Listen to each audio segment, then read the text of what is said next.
안녕하세요, 여러분. 내성적인 성격과는 거리가 멀긴 하지만 이렇게 얼굴도 모르는 분들을 향해 첫인사를 하려니 쑥스러워지는 마음은 어떻게 해야 할지 모르겠네요.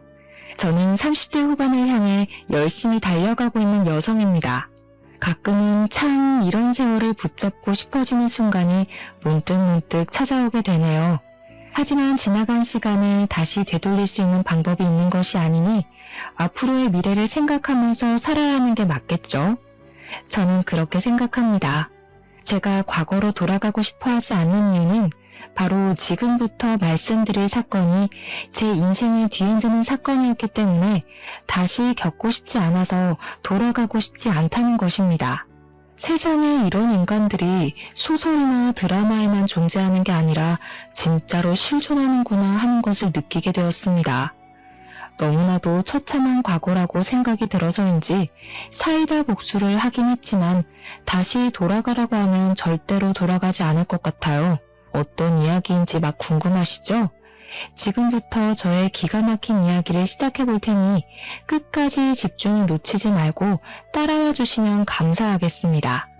평소에 어른들이 왜 서로 수준에 맞는 집이랑 결혼을 해야 한다고 하는지 절실하게 깨닫게 된 사건이 바로 저의 결혼이었습니다. 어릴 때는 누가 잘 살고 못 살면 어때?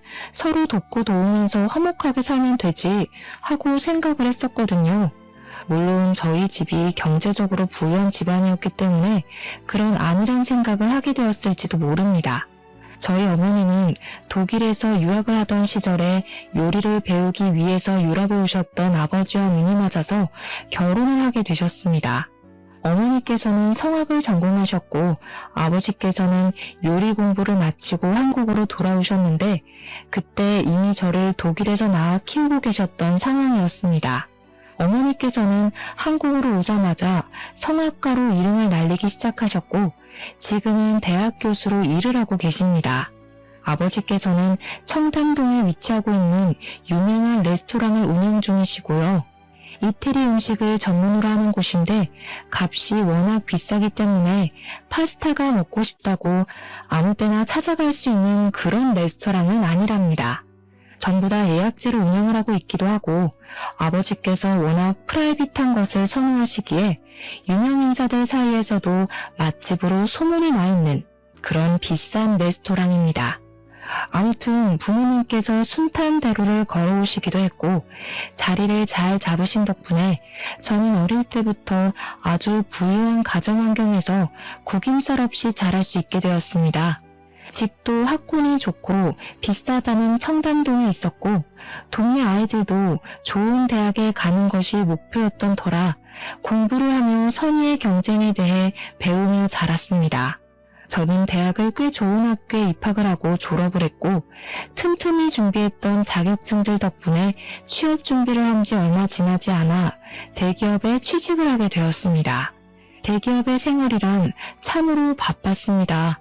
야근도 출장도 그렇고 컴퓨터 앞에서 떠나질 못하니까 몸이 점점 망가지기 시작하더라고요.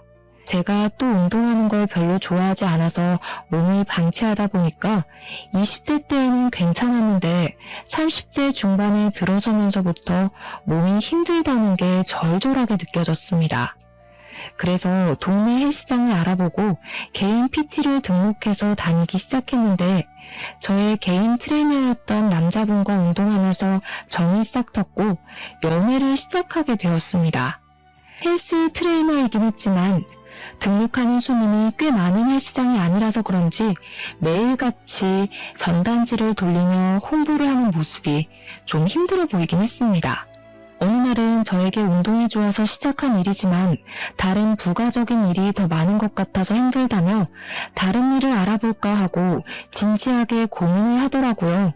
그런데 운동만 줄기차게 했던 사람이라 할 줄 아는 것이 별로 없었고 취업에 뛰어들자니 마땅히 취업을 할 만한 곳이 없었던 것입니다.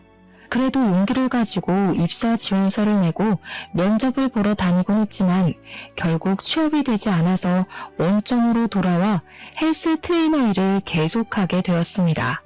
엄청나게 우울해하면서 미래에 대한 불안함에 슬퍼하는 남자친구를 제가 옆에서 내내 지켜주고 달래주고 하면서 저의 연애 시간을 보냈습니다. 그렇게 1년이라는 시간을 넘게 만나다가 이렇게 계속 우울해하기만 하면 안 되겠다 싶어서 너무 사랑하는 마음에 제가 든든한 벽이 되어주기로 결심을 했습니다. 저는 남자친구에게 결혼을 하자고 프로포즈를 하게 되었고 남자친구는 제 프로포즈에 깊은 감동을 받았다며 저와의 결혼을 약속하게 되었습니다. 남녀가 바뀐 것 같다는 생각이 드실지 모르겠지만 사실 누가 먼저 프로포즈를 하는 게 무슨 상관이겠습니까? 그때는 그렇게 생각했습니다. 앞서 말씀을 드렸지만 저희 집은 꽤 부유한 집이었지만 사실 남편의 집은 저희 집과는 전혀 다른 사정을 가지고 있었습니다. 남편이 헬스장에서 열심히 벌어온 푼돈을 가지고 시부모와 시누까지 4명의 식구가 방이 2개밖에 없는 빌라에서 살고 있었던 것입니다. 방이 2개밖에 없었기 때문에 시부모가 안방을 사용하고 시누가 작은 방을 사용했으며 남편은 방이 없어서 거실에서 생활을 하고 있었습니다. 남편은 본인만의 공간이 없어서 너무 힘들었다는 말을 자주 했었는데 그 말의 끝은 결혼을 빨리 해서 집을 나가고 싶다는 결혼으로 자리를 잡았습니다. 사실 그 말 자체가 제가 프로포즈를 하게 된 결정적인 계기가 되는 말이기도 했고요. 어릴 때부터 늘 항상 저만의 공간을 가지고 있었던 저로서는 거실에서 생활을 하는 남편이 너무 안쓰럽게 보였고 빨리 공간을 만들어주고 싶었습니다. 프로포즈까지 한 마당에 양가에 인사를 드리러 가게 되었는데 저희 집에서 남편의 직업이 헬스 트레이너라는 사실을 알고는 탐탁지 않아 하셨습니다. 고정적인 수입이 별로 되지 않고 헬스 트레이너에 대한 인식이 별로 좋지 않았기에 저에게 고민을 더 해보라고 말씀을 하셨습니다. 하지만 저는 남편을 너무나도 사랑했고 남편이 힘들어하는 걸 보고 싶지 않았기 때문에 결혼을 몰아붙여 감행하게 되었습니다. 물론 저희 부모님께서도 사람 보는 눈이 있고 연륜이 있었기에 저를 말리신 것이겠지만 아무것도 모르는 제가 그 염려를 무시하게 된 것이었습니다. 그게 정말 큰 실수였다는 것을 머지않은 시간 만에 깨닫게 되었고요. 제가 참 불행했죠. 그 당시에는 양가 상견례를 하는 자리에서 연신 눈물을 훔치며 집에 돈이 없어서 한 푼도 지원을 해줄 수 없다는 시무가 너무나도 안타까웠습니다. 누가 준비를 하던 돈이 있는 사람이 준비를 하면 장땡이라고 생각했던 치기 어린 마음에 시부모에게 제가 알아서 다 하겠다고 호언장담을 했습니다. 저희 부모님은 제가 생각 없이 뱉어낸 말에 무척이나 어이없어 하셨지만 그 자리에서 뭐라고 꾸짖을 수가 없으니 참으시더라고요.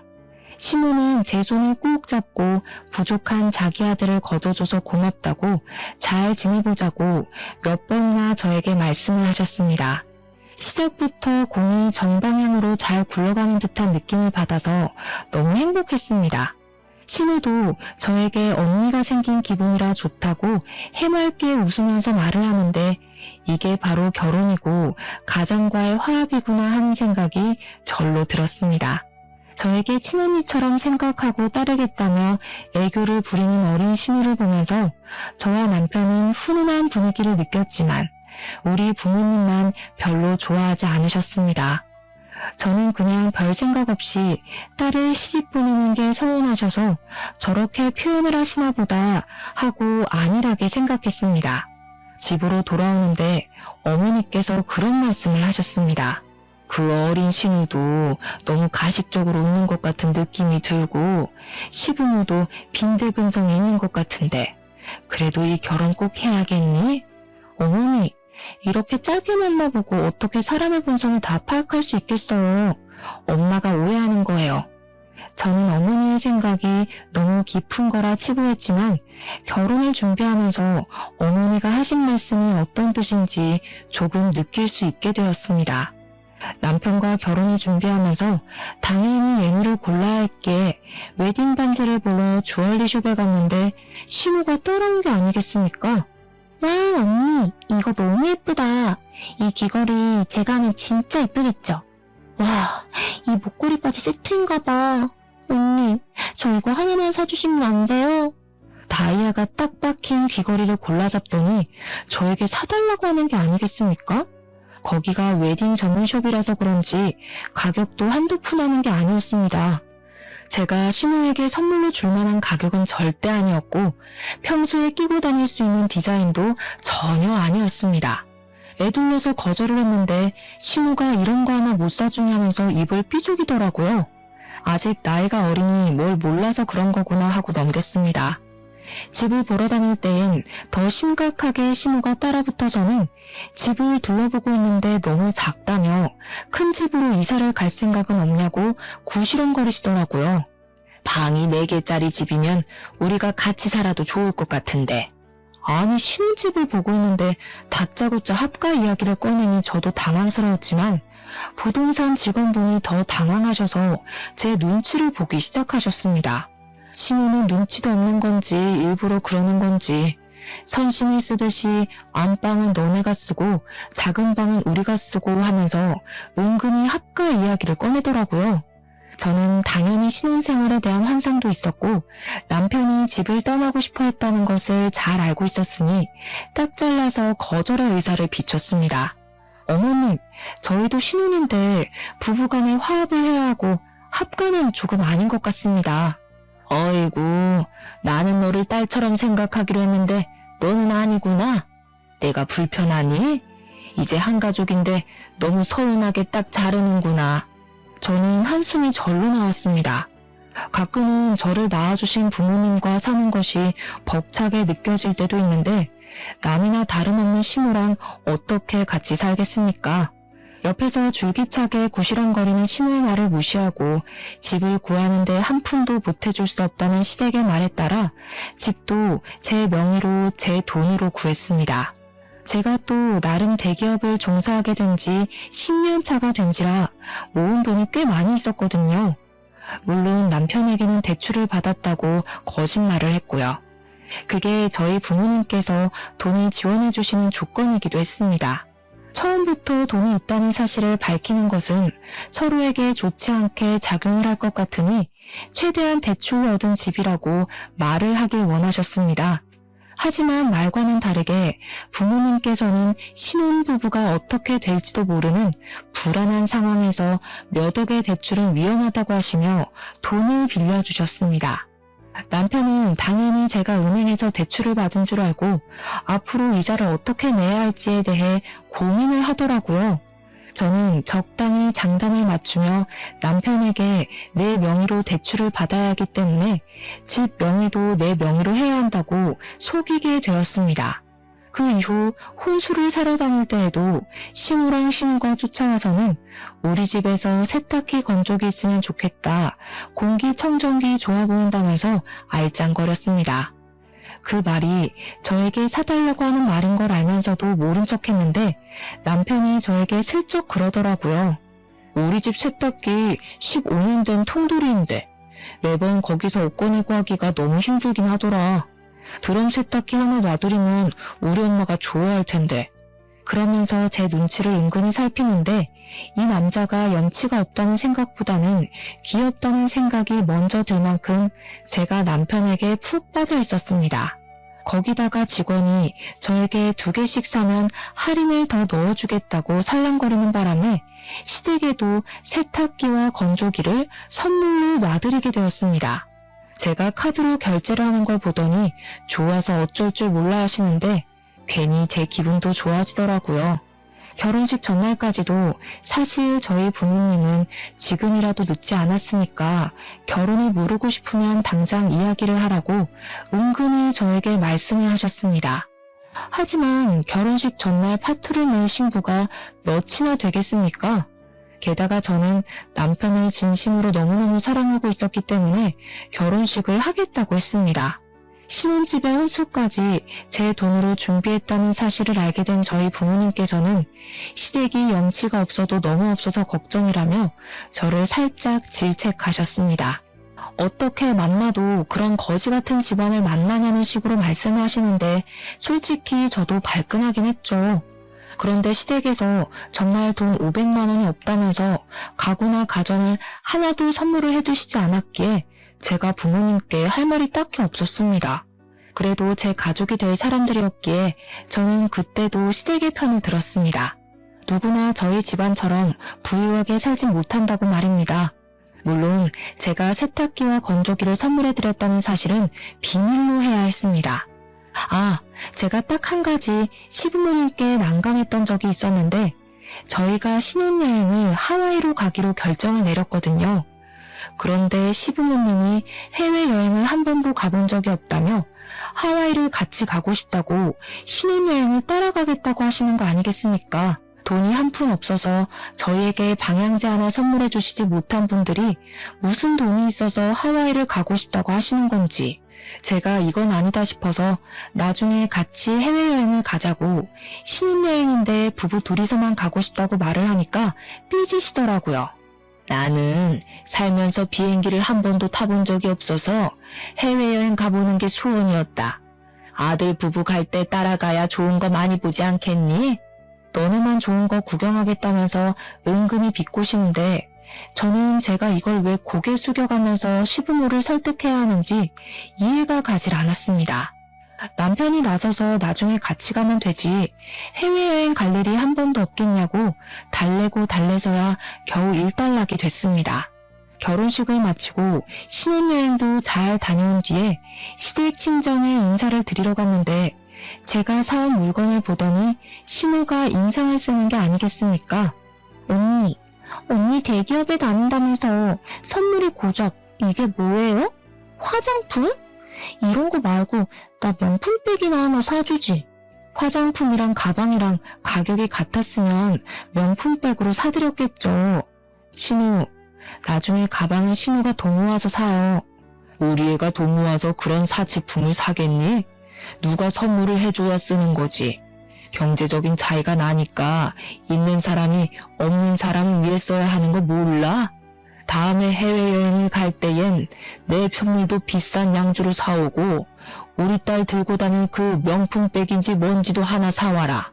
그래, 우리처럼 이렇게 바라는 바가 확실한 사람이 편하다는 건 살면서 깨닫게 될 거다. 시댁이랑 등져서 좋은 게 뭐가 있니? 이런 말을 면전에서 들었다고 생각해보세요. 제가 진짜 어이가 없어서 할 말을 잃고 가만히 있었습니다. 그랬더니 남편이 옆에서 실실 웃으면서 다음에 해외에 갈 때는 같이 가서 고르자고 자기 취향으로 고르는 게 좋지 않겠냐고 말을 하더라고요. 아니 누구 마음대로 다음에 해외 갈 때 같이 간답니까? 남편이 처음으로 7푼이 8푼으로 보였습니다. 아무튼 신혼생활은 둘이 있을 때는 나름 꿀을 바른 듯 달달했고 시댁 식구가 껴있을 때는 시궁창도 이런 시궁창이 따로 없겠다 싶을 정도로 악몽 같았습니다. 시댁 식구들의 염치가 남에게 다 져버린 수준인지 만나기만 하면 저한테 이거 해달라 저거 해달라 하면서 요구하기 바쁘셨거든요. 세탁기와 건조기를 사드렸던 게 실수였을까요? 그걸로 만족하지 못한 시부모님은 그 좁은 집에 이것저것 많은 가전을 새로 들이기 원하셨습니다. 요즘 설거지만 하면 어깨가 결리고 팔이 아파서 도무지 집안일을 할 수가 없다. 요즘 보니까 그 식기세척기? 그게 사람 손보다 낫다고 하던데. 어머님, 저희 집에도 식기세척기 없어요. 그래? 그럼 우리 집에도 하나 놓고 엄마 아빠 집에도 하나 놓고 2개 살까? 우리 엄마도 주방일 베테랑인데 그거 하나 있으면 좋다고 하잖아. 제가 진심이냐는 얼굴로 남편을 싸늘하게 바라보니까 눈치 없는 우리 남편은 헤헤 웃으면서 뭐가 문제냐는 식으로 저를 바라보더라고요. 정말 이럴 때 보면 머릿속에 뭐가 들었는지 궁금할 정도로 좋게 말하면 천진난만, 나쁘게 말하면 대가리가 텅텅 비어있는 놈 같았습니다. 남편이 한 달에 벌어오는 돈이라고 해봐야 끼케야 250만 원이 안 되거든요. 그것도 고객 유치가 되어야지만 받을 수 있는 돈이었고요. 제가 버는 돈은 400만 원 가까이 되는 돈이었고요.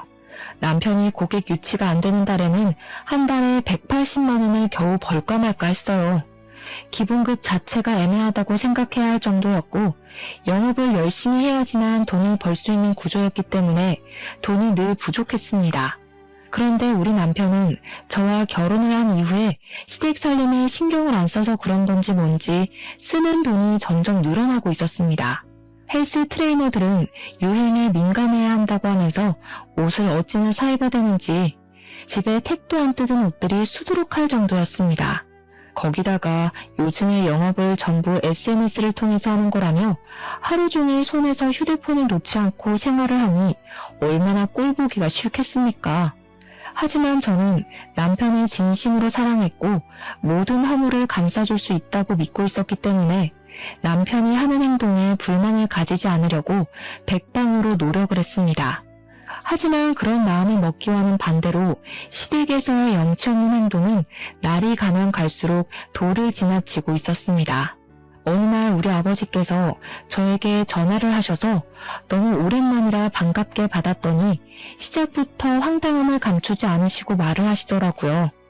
아버지께서 평소 통화할 때 그런 식으로 전화를 받자마자 이야기하시는 경우가 거의 없기에 저는 무슨 일이냐고 바로 여쭈어 보았습니다. 어제 사돈 어른들이 우리 식당에 찾아와서는 예약도 없이 다짜고짜 식사를 하겠다고 하시는 게 아니겠냐. 거기다가 무슨 친척분들을 죄다 끌고 밥을 달라고 소리를 치는 것도 모자라. 내가 평소에 행사 때에만 열어두는 룸에다가 10대 명의 손님들을 모시게 됐지. 사돈 어른들이 코스 요리를 싹 시키시길래 웬일인가 했더니 글쎄 돈도 안 내고 잘 먹었다고 인사만 하고 쏙 사라지는 게 아니겠냐. 내가 황당해서 원. 그렇다고 우리 딸 시집살이 당할까 무서워서 돈 내라고 소리도 못 지르고 된통 당했다. 친척분들까지 싹 끌고 가서는 무전 취식을 했다는 말에 제 얼굴이 다 화끈해지고 있었습니다. 제가 너무 놀라서 시댁에 전화를 하겠다고 하고 아버지와의 통화를 마무리하고는 바로 시모에게 전화를 걸어서 어제 있었던 일에 대해 여쭈어 보았습니다. 정말 친척분들을 죄다 끌고 가서 공짜로 코스 요리를 먹고 온 것이 맞는지 재차 확인을 하는데 시모가 저에게 버럭하시면서 말을 하시더라고요. 그런 걸로 치사하게 돈 내라고 하시든 가족끼리 정도 없이 그거 재료값 얼마나 한다고 돈을 내라고 그러냐? 내가 재료값 드린다고 해. 어머님, 재료값 때문에 이러는 게 아니라는 거 아시잖아요. 저희 아버지께 미리 말을 해주신 것도 아니고 다음부터는 이러지 마세요. 가족 좋다는 게 뭐냐? 이런 일이 있을 때마다 어깨도 살려주시고 하는 거지. 딸 좋다는 거 다 뻥이네 뻥이야. 저희 아버지를 갑자기 거짓말쟁이로 치부하는 것도 어이가 없고 저도 어설프게 대꾸를 했다가는 이런 일이 반복될 것 같아서 세게 말을 했습니다. 어머님, 저희 아버지 식당 정말 고급 식당이라 예약 없이는 갈 수도 없어요. 그런데 시부모님 오셨다고 일부러 열지 않는 문까지 열어주신 거라고요. 그 정도로 대접을 받으셨다면 고맙다고 생각을 하셔야지. 지금 저한테 이렇게 뻔뻔하게 나오시면 안 되죠. 뭐야? 뻔뻔? 우리가 남도 아니고 특별한 손님인데 시댁 무서운 줄도 모르고 그런 소리를 해? 이런 식으로 나오는 건 아니라고 생각한다. 끊자. 시모는 답이 정해진 사람인 것 마냥 애처럼 굴었고 저는 시모를 설득하는 일을 포기하게 되었습니다. 저희 어머니께서는 성악을 전공하신 뒤 성악가로 이름을 알리시다가 지금은 대학 교수로 일을 하고 계시는데 몇 년에 한 번씩 독창회 공연을 올리시곤 하십니다. 후배들을 데리고 양성을 하신다는 명목으로 자선 공연처럼 하시는 건데 이번에도 공연을 하신다고 하시며 저에게 초대장을 줄 테니 보러 오라고 하셨습니다. 평소에 어머니께서 노래를 부르는 모습을 가장 좋아했던 저로서는 몇 년에 한 번씩 오는 이 공연이 무척이나 기대되는 공연이었습니다. 제가 남편에게 같이 가자고 말을 했더니 남편이 시댁에 가서 자랑하듯이 우리 어머니께서 하시는 공연을 설명하고 온 것입니다. 그러니 신우가 갑자기 자기도 평소에 그런 클래식한 공연을 보는 게 소원이었다면서 친구들을 데리고 가도 되겠냐고 물어보더라고요. 우리 신우가 아이돌 좋아하는 건 알았지만 클래식에도 관심이 있는 건 전혀 몰랐던 터라 의아했긴 했지만 경험이라는 것은 중요하니 알겠다고 했습니다. 티켓은 제가 구해다 주겠다고 말을 하고 몇 명이나 갈 것이냐고 물어보니까 대충 5명 정도 갈 것 같다고 5장을 달라고 하더라고요. 신우에게 티켓을 전달해주고 저도 설레는 마음으로 남편이랑 같이 보러 갔는데 진짜 티켓 준 걸 뼈저리게 후회하게 되었습니다.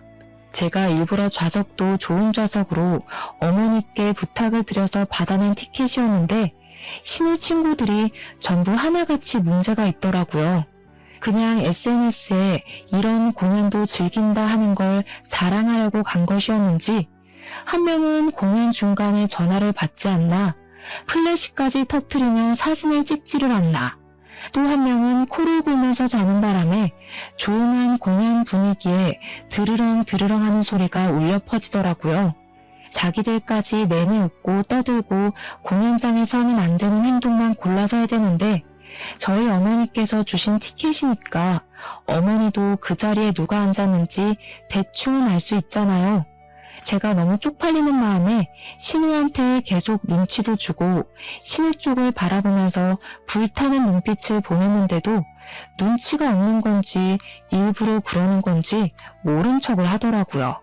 제가 결국에는 공연이 끝나자마자 신우를 찾아가서 이게 무슨 짓이냐고 불같이 화를 냈습니다. 신우 친구들까지 싹 잡아다가 잔소리를 했어요. 공연 기본 매너 같은 것도 몰라요? 누가 공연 중간에 사진을 찍고 전화를 받고 떠들어요. 이런 건 기본 에티켓이잖아요.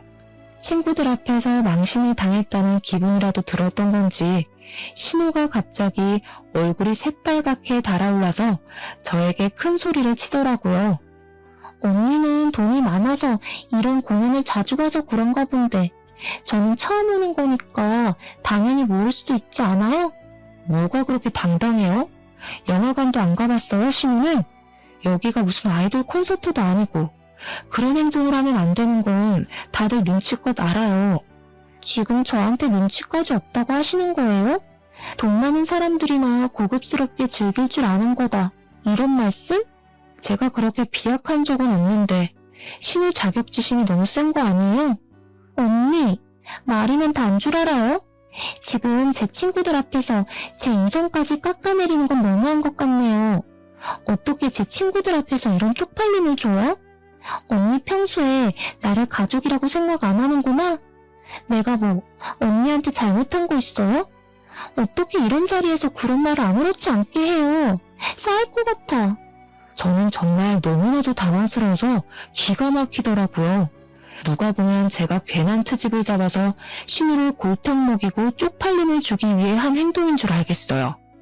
저는 신우에게 영화관을 운운하면서 알아듣게 설명했다고 생각했는데 신우 눈에는 제가 그냥 신우를 마음에 안 들어해서 이런 소리를 한 것이라 느꼈나 보더라고요. 도대체 제가 왜 신우한테 일부러 이런 소리를 하겠습니까? 하지만 알아듣게 말을 해도 이미 색안경을 끼고 바라보는 신우 때문에 대화가 되질 않았습니다. 신우가 오히려 방방 뛰면서 저를 나쁜 면으로 몰고 가는데 제가 속이 답답해서 미치겠더라고요. 남편도 옆에서 저한테 친구들이랑 다 있는 자리에서 말을 너무 심하게 한 것 같다면서 신우 편을 드는데 이런 남자를 뭘 믿고 결혼했나 싶었습니다. 이걸로 끝이 난다면 서운하고 섭섭하겠죠. 제가 결혼을 하고 나서 차를 한 대 뽑았는데 물론 남편이랑 같이 나눠 타려는 목적으로 구매한 건 맞습니다. 그런데 남편이랑 둘이 타기에도 바빠 죽겠는 시점에 시부가 자꾸 제 차를 빌려달라고 조르는 게 아니겠습니까? 나도 이렇게 비싸고 좋은 차 몰고 다니는 게 소원이었는데 차를 한 번만 빌려주라. 내가 친구들 만나러 가는데 며느리 잘 둔 덕 좀 봤다고 하게 말이야. 몇 번이나 남편을 통해서도 저에게도 직접 조르셨기 때문에 주말에 친구분들 만나러 가실 때 한번 차를 몰고 나가보시라고 빌려드렸습니다. 시부도 자랑을 하고 싶은 마음이 있을 거고 거기다가 며느리를 잘 둔 덕이라는 말에 제가 혹해서 실수를 저지르고 말았던 겁니다. 꽤 비싼 외제차이긴 했지만 시부가 운전 경력이 저보다 훨씬 오래됐으니까 별 걱정을 하지 않고 빌려드렸다 이 말입니다. 그런데 밤 11시가 넘은 시각에 갑자기 경찰서에서 저에게 전화가 온 것이 아니겠습니까? 무슨 일인가 싶어 놀래서 경찰서로 남편과 달려가니 시부가 앉아있더라고요. 그런데 얼굴이 벌겋게 달아오른 게 누가 봐도 술에 취한 사람 같은 것 아니겠습니까? 제 예상은 현실이 되었습니다. 시부가 음주운전에 걸린 것입니다. 계속해서 음주운전 아니라는 말만 하면서 음주 측정을 거부하고 버텼대요. 그래서 인근 병원에서 피검사까지 진행을 하고 경찰서에 끌려온 거랍니다. 글쎄. 그 말이 끝나기 무섭게 시부가 앞으로 고꾸라져서 코를 드르렁골면서 자기 시작하는데 진짜 너무 화가 나더라고요. 정신 나간 거 아니냐고요. 도대체 남의 차를 끌고 음주운전이라니. 음주운전은 예비 살인자나 다름없는 행동 아닙니까? 만약 누가 어떻게 사고라도 당했으면 어쩌려고 그런 짓을 하는 건지 너무 화가 나니까 잠든 시부에게 욕을 퍼붓고 있더라고요, 제가. 경찰서 유치장 바닥에 누워서 담요 하나 걸치고 잠을 자고 있는데 세상에 미친놈이 이런 미친놈이 따로 없구나 하는 생각이 들었습니다. 저는 경찰서에서 몇 번이나 쪽팔림을 감수하고 사죄를 드렸고 제 차를 가져가겠다고 하니까 경찰이 무표정하게 말을 하더라고요. 그 차 사고 났어요. 차선 변경 무리하게 하다가 옆 차들이 받고 가드레일 받고 이거 수리비도 꽤 나오겠던데. 아무튼 차가 굴러갈 수 있는 상황이 아니라서 레카가 와서 끌고 갔으니까 저기 공업사 가서 확인해 보세요. 진짜 그 순간 저도 모르게 육성으로 연병이라는 말이 절로 나오더라고요. 제가 인상 팍팍 쓰면서 욕을 하자마자 남편이 옆에서 움찔거리는데 그 모습까지도 너무 찌질하게 보였습니다. 술에서 조금 깬 것인지 잠에서 깬 시부가 춥다면서 옷 좀 가지고 오라고 하는데 한숨이 절로 나오는 상황이었습니다. 면허 취소는 당연한 거고 벌금도 당연한 거고 사고 차량 수리비에 부서진 가드레일 비용까지 청구하겠다는 상황에서 시부가 술이 좀 깼는지 저를 보고 당당하게 말을 하더라고요. 며느리 네가 용돈을 조금 쥐어주고 그랬으면 내가 대리운전을 불렀겠지.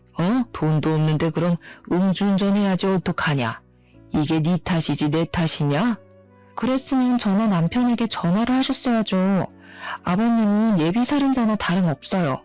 하늘 같은 시아비한테 뭐가 어쩌고 어째? 예비살인자? 네가 용돈을 안 줘서 이렇게 된 거라고. 사고 처리 난 한 푼도 못 해준다. 먹고 죽을 돈도 없어. 네가 알아서 다 하고 네 차니까 네가 수리하고 난 모른다 몰라. 그때 진짜 소위 말하는 야마가 돈다는 기분이 확 느껴지면서 남편이 싫다기보다는 더 이상 이런 시댁을 지켜보며 살 수 없을 거라는 생각이 들었습니다. 물론 이럴 때일수록 움츠러들고 아무런 의견도 말 못하는 남편에게도 정이 떨어지긴 했습니다. 항상 시댁 편에 서서 저에게 이거 해달라 저거 해달라 요구를 하기만 했지 정작 이런 상황에서 지 부모한테 한 소리도 못하는 남편이 너무 찌질하게 보였어요. 그런데 여기서 뒤통수를 제대로 맞는 말을 남편이 하더라고요. 안 그래도 우리 엄마도 그렇고 우리 동생도 그렇고 용돈을 좀 달라고 하던데 어차피 자기가 돈 벌고 대출금 갚는 거야 자기 알아서 잘하고 있으니까 내가 번 돈은 우리 집 용돈으로 드리는 거 어떨까 싶긴 했거든. 자기네 집은 부자니까 장인어른 장모님이 알아서 잘 노후 준비하시면서 사시잖아. 우리 집은 또 그게 아니라서 지금 상황에서 그게 할 말이라고 생각해? 뭐 언젠가는 할 말이니까. 그리고 우리 집이 너무 낡아서 이사도 좀 갔으면 좋겠는데 자기 대기업 다니니까 대출이 잘 나오잖아. 혹시 추가 대출 같은 게 좀 되나?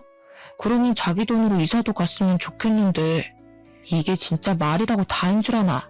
그 대출금은 누가 갚고 또 나 혼자 뼈 빠지게 일하라는 말이야? 왜 자기 혼자 일한다고 생각해? 우리가 함께 열심히 일하면 되지. 자기는 말을 또 서운하게 한다. 당연하게 저에게 돈을 내놓으라는 식으로 말을 하는데 그 순간 이 결혼은 실패한 결혼이라는 생각이 제 머릿속을 지배했습니다. 이대로 가다가는 영영 시댁의 노예로 살게 될 것이 자명했기에 저는 부모님의 마음을 10분 이해할 수 있었고 동시에 이혼을 하겠다는 결심을 하게 되었습니다. 염치도 없고 눈치도 없는 남편. 저만 보면 돈 외쳐대는 시댁까지 이대로 살면 안 되겠다 싶어서 저희 부모님께 이혼을 하겠다고 죄송하다고 말을 했습니다. 처음에는 저희 부모님께서도 한숨을 쉬시며 잔소리를 하려고 하시다가 제 의견을 지지해 주시겠다고 하시며 변호사를 선임해 주냐고 물어보시더라고요. 제가 곱게 이혼을 해주면 제 속만 골물게 분명했기에 저는 그동안 당한 것들을 모두 깔끔하게 복수로 되돌려주기로 마음을 먹었습니다. 저는 제일 먼저 한 행동이 차량 수리비부터 시작해서 상대방 병원비에 보상금 벌금까지 싹 다 종합해서 시댁에 청구를 했습니다. 운전은 제가 한 것이 아니었고 일일 보험이라는 것을 가입해 두었기 때문에 법적으로 제가 물어내지 않아도 된다는 것을 변호사를 통해 확인을 받았습니다. 변호사와 상황을 전부 정리했고 시댁에 보상 청구 소송을 진행하는 것으로 결론을 내렸습니다. 하지만 이건 당연하게 해야 할 일인 거지 복수가 아니지 않겠습니까? 저는 시댁의 거지근성을 이용해서 통쾌한 복수를 해주기로 계획을 짰습니다. 제가 소송을 걸었다는 사실을 모르는 시댁 식구들에게 여행을 보내주겠다고 말을 했습니다. 해외여행을 보내주는 거냐며 면세점 쇼핑이라도 해야겠다고 신우가 엄청 신이 나서 말을 하는데 제가 정신 나갔다고 복수에 그 큰 돈을 쓰겠습니까? 제가 일이 바빠서 이번에는 같이 갈 수 없으니 국내 여행을 다녀오라고 기차표도 다 끊어놨다고 말을 했습니다. KTX를 타고 부산이라도 다녀오라며 최고급 호텔도 잡아놓겠다고 시댁 식구들을 꼬셨고 그게 어디냐면서 다들 신나서 준비를 하더라고요. 해외를 보내주지 않는다고 신우의 입이 뾰루통하게 나왔지만 제가 최고급 호텔 이야기를 꺼내니까 입을 쏙 집어넣더라고요. 그렇게 무궁화호 기차를 끊어놓고는 사실은 KTX를 끊어놓은 척 티켓을 위조해서 시댁 식구들에게 보냈습니다. 제가 숙소도 최고급 호텔을 잡았을 리가 없잖아요. 인터넷에 수소문을 해서 알아본 여인숙 같은 침대도 없는 그런 숙소를 예약했습니다. 마치 고급져 보이는 호텔인 것 마냥 숙소 내역도 포토샵을 통해서 수정을 해서 5성급인 척 꾸며서 보냈습니다. 무궁화호를 타면 기차만 5시간 이상을 타야 하는 거 아시죠? 그래서 시댁 식구들이 서울역에 가서 KTX를 타고 가는 줄 알고 신나 있을 동안 저는 용달을 불렀습니다. 우리 집에 있는 남편의 짐을 모조리 다 빼서 시댁에다가 옮겨놓고 시댁을 찾아가서 제가 사준 세탁기와 건조를 중고 매장에 냅다 팔아버렸습니다. 솔직히 치사하다고 생각하실지 모르겠지만 제가 내 돈으로 사준 물건이니까 소유권도 당연히 저한테 있다고 생각했습니다. 그 집에 제 돈으로 산 물건이 하나도 없길 바랬거든요. 제가 신우에게 선물해준 화장품까지 하나하나 다 챙겨서 제 돈으로 산 물건을 버리거나 제가 챙겨오거나 중고 거래로 팔았습니다. 저는 바로 부동산에 들러서 집도 내놓고 제 짐까지 싹 빼서 친정으로 옮겼습니다. 그런 일을 벌이는 사이에 시댁에서는 KTX 티켓이 아니라면서 무궁화호 티켓이라고 난리가 난 것이 아니겠습니까? 어떻게 예약을 했길래 티켓이 이렇게 실수가 날 수 있냐고 저를 질책하길래 저는 시댁 식구들을 가만히 솔로 꼬셨습니다. 제가 티켓을 잘못 봤나 봐요. 이상하네, KTX였는데. 그래도 숙소는 딱 우리 시댁 식구들에 맞춰서 준비했으니까 즐겨주세요. 제가 짐 정리를 미리미리 해놔서 그런지 시댁 식구들이 여인숙 주소 앞에 도착했을 때 어느 정도 짐 정리가 다 된 상태였습니다. 당연히 최고급 호텔만 생각하고 여인숙 주소 앞에 선 시댁 식구들은 숙소의 상태를 보고 저에게 화가 머리끝까지 나서 전화를 했더라고요. 숙소 5성급 호텔이라고 안 했어? 우리 식구들을 위해 준비했다며. 맞아. 당신네들한테는 딱 그 숙소가 최고 아니야? 잘 어울려. 거지근성에 딱 맞춰서 구한 건데. 뭐? 거지근성? 너 지금 말 다 했어? 정신 나간 거야? 정신 안 나갔는데? 지금 나 완전 제정신이야. 그리고 너무 안성맞춤 아니야? 언니, 이게 무슨 짓이야, 진짜. 나 친구들한테 5성급 호텔 간다고 자랑 다 해놨는데, 어떻게 책임질 거야? 지금 시댁 식구들을 무시하는 게야? 시집살이 제대로 한번 시켜줘. 지금이라도 5성급으로 바꿔놓으면 우리가 해프닝이라고 생각하고 웃어 넘기마. 저는 쉴 새 없이 떠드는 그들의 입을 제대로 막아주겠다고 결심했습니다. 내 차 수리비 1,200만 원, 상대방 차 수리비 800만 원, 음주운전 벌금 1,000만 원, 거기다가 내 정신적 피해 보상비에 차량 렌트비, 가드레일 수리비, 제가 하나하나 다 받아낼 테니 앞으로 소송 준비 잘 하시고요. 제가 선물해드린 가전들과 생필품들은 제가 다시 가져가도록 할게요. 그래도 그건 제가 처음에 좋은 마음으로 선물을 해드린 거니까 새거 값으로 받지 않는 걸 고맙게 생각하세요. 아, 그리고 여보, 우리 집 부동산에 내놨어. 짐은 다 시댁으로 돌려놨고. 그리고 내 카드 그거 정지시켜서 안 긁힐 거야. 돈은 좀 넉넉하게 들고 부산으로 갔길 바래. 쉬지 않고 와다 쏟아내니 시댁 식구들이 입을 싹 다물더라고요. 남편만 분한지 야야하면서 저를 불러대는데 마지막 쐐기를 박았습니다. 아마 지금 집에 가면 이혼 소송장이 도착해 있을 거야. 꼼꼼하게 읽고 위자료 준비 잘해. 그러고는 통쾌한 마음에 팔짝팔짝 뛰면서 전화를 차단해버렸습니다. 그 이후에 서울에 돌아오려고 기차표를 끊는 건지 뭔지 카드 알림이 엄청나게 도착하더라고요. 근데 제가 카드를 정지시켜버렸잖아요. 결제 실패 메시지가 몇 개가 오던지 어이가 없어서 정지해놨다고 말을 했는데도 멍청한 짓을 반복하더라고요. 아무튼 그날 저녁 늦은 시간에 어떻게 서울까지 오긴 왔는지 친정집으로 시댁 식구들이 전부 다 찾아왔더라고요. 사돈댁은 자식 교육을 어떻게 시켰길래 이혼이 애들 장난입니까? 예? 시댁이 우습답니까? 이건 뭐 인성교육이 아주. 아줌마, 지금 말 다 하셨어요? 남의 부모한테 자식 교육 운운하기 전에 먼저 자기 자신을 돌아보세요. 자기들은 아주 거지근성으로 키워놓고 누가 누구 보고? 자식 교육, 인성 교육이라는 말에 우리 어머니께서 화가 잔뜩 나셨는지 정말 저는 태어나서 우리 어머니께서 욕을 하시는 걸 들어본 적이 없거든요.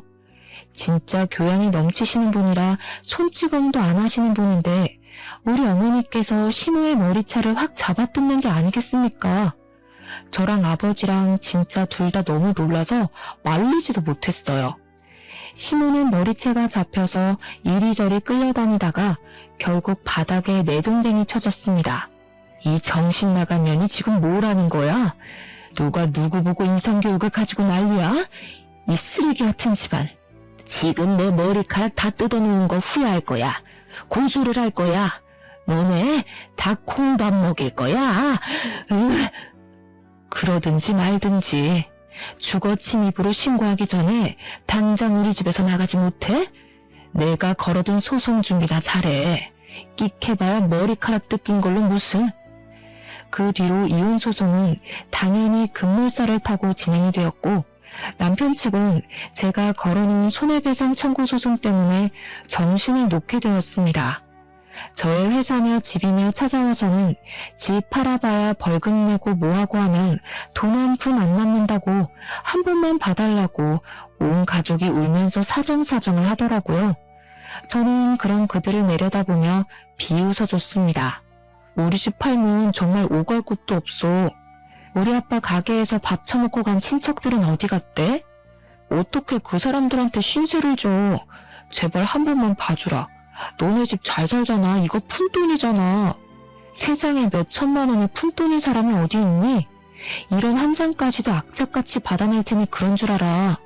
멀어지는 제 뒤에서 울고불고 소리를 질러대는데 아주 속이 시원했습니다.